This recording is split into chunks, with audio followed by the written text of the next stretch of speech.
This is the Big O Show. This is the Big O Show.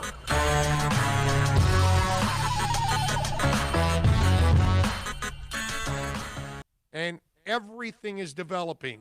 O-line's developing, D-line's developing, the team is developing, the camaraderie is there, they believe in each other, they support each other. This is why the foundation works. I was talking about this because, in a way, I kind of compare, or I'm going to compare ourselves to what the Dolphins are doing, to what the Heat are doing. You know, the Heat is always on the same page. They go into the bubble. No players were complaining. No players were pointing fingers. They all were supportive of each other, and because of that, they end up in the finals. The Dolphins, there's nobody pointing fingers, man. There's nobody, selfish in there, whatever. If there's a guy, maybe Jordan Howard or something, but outside of that, this is a team that's really supportive of each other. When Fitz is out there waving as Tua's coming out, I mean, you don't find that in a lot of places. The old man never wants to give the job up to the young buck. Never. They're always intimidated, usually. They never want to help. They, whatever, yeah, when the kid's turn is his turn, you'll have to earn it. You don't see any of that here, man. And it's really cool to see that you can build a structure, you can build the relationships, you can have the camaraderie, you can be supportive of each other, and don't kid yourselves. That's how you survive 0-7 last year. When you're 0-7 last year and you've lost by a boatload of points, you haven't won a game, everybody thinks you're tanking, and then you go 5-4, that means you believed in each other, you stayed on it, and you believed in your coach. Look at Adam Gase. Look what's going on with the Jets right now. Nobody believes in Adam Gase on that team. They're giving up on that team. Did you see Frank Gore? Frank Gore after the game? We can't effing wait till the fourth quarter to start playing ball, man. That was his message. And he's right, I'm sure, but that's the team that he plays for.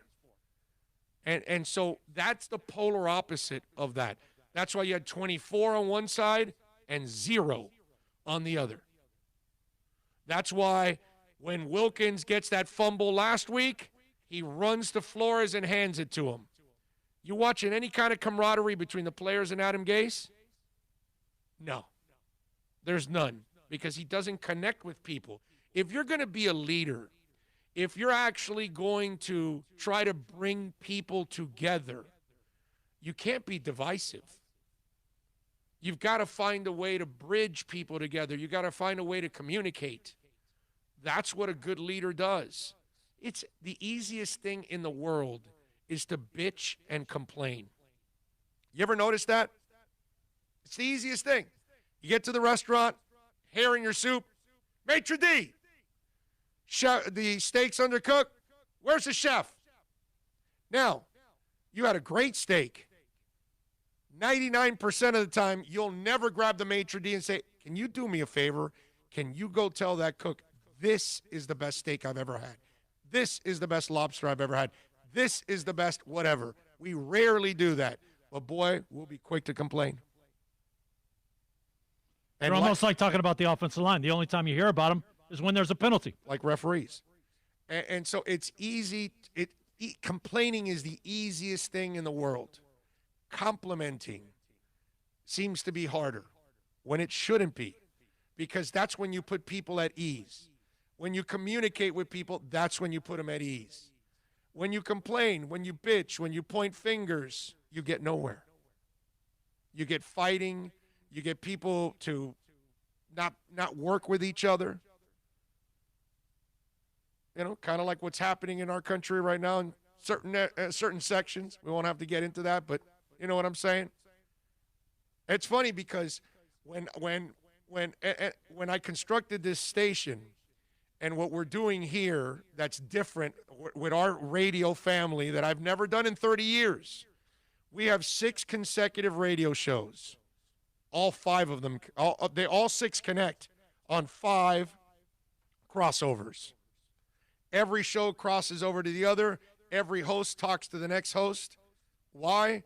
Because that's the way I want it. Because I want people to be engaged in each other's shows. I want hosts to be supportive of each other. All I've ever seen on radio is hosts fighting with each other. Then it forces the producers to fight with each other. And it's like you're competing against each other. And it's like, yo, don't we work on the same station? Aren't we like on the same team? Aren't we supposed to make the station better? Like you make 6 to 8 better and we'll make 1 to 3 better and you'll make 7 to 9 better. And, you know, that's kind of how we work, right?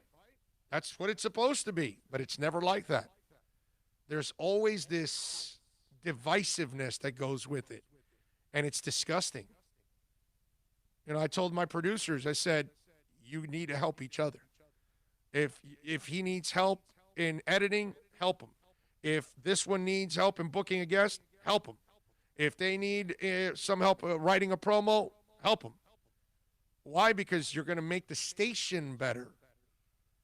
And that's what you got with the Jets right now. You don't have an understanding that everybody plays a role. And part of that role is being supportive. Part of that role is doing your job. You look at the Dolphins, and everybody is doing their job. Everybody is supportive. They don't get down on themselves when they lose. They don't get too high on themselves when they win. That goes all to Flores, man.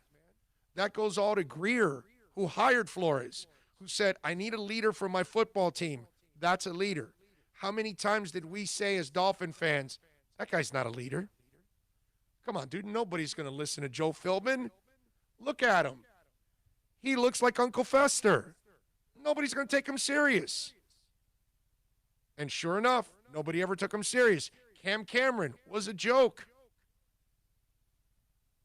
I was on the beat during that year of Cam Cameron, the 1 in 15 year. Players quit on that guy by before halfway of the season. They were already quitting on that guy. They knew he had no shot at leading men. It's not an easy thing, to lead and to bring people together. And that's the one thing that I'm so excited about with the Dolphins, that's what I'm seeing. I'm seeing an organization for the first time that has no dysfunction. For the first time, they're actually doing things the right way. And for the first time, they're in a long time, since the Shula days, they're truly headed in the right direction at the right pace. And let me tell you something. The pace is a little faster than what you think. Considering how much they tore it down, a bad coach gets a tear down like this and does nothing. A good coach like Brian Flores finds a way to have a winning record in his last 9 games and knocks a team out that desperately needed that playoff spot, because New England needed that bye week. And by losing to Miami in week 17, that was enormous. So if you're pumped about anything, be pumped that maybe the Dolphins are developing the culture that you see down in Biscayne Boulevard, down in downtown. There's an arena there. It's called the American Airlines. Well, it used to be called the American Airlines Arena. It's waiting for a new name. But that arena there that houses the Heat, that's the only franchise in town that has reached that pinnacle, that they are exceptional in every way. Dolphins used to be like that. They're getting there. I know they've got to accomplish some things on the field to be compared to the Heat, and I'm not talking about what they accomplished 40 years ago, okay? I'm 54, man. I was, what was I, 7, 8, and 9 when they did it? Come on, bro. It's just, no. Now, we need something now, and I think they're headed in that direction. It's pretty awesome, man. It's pretty awesome stuff.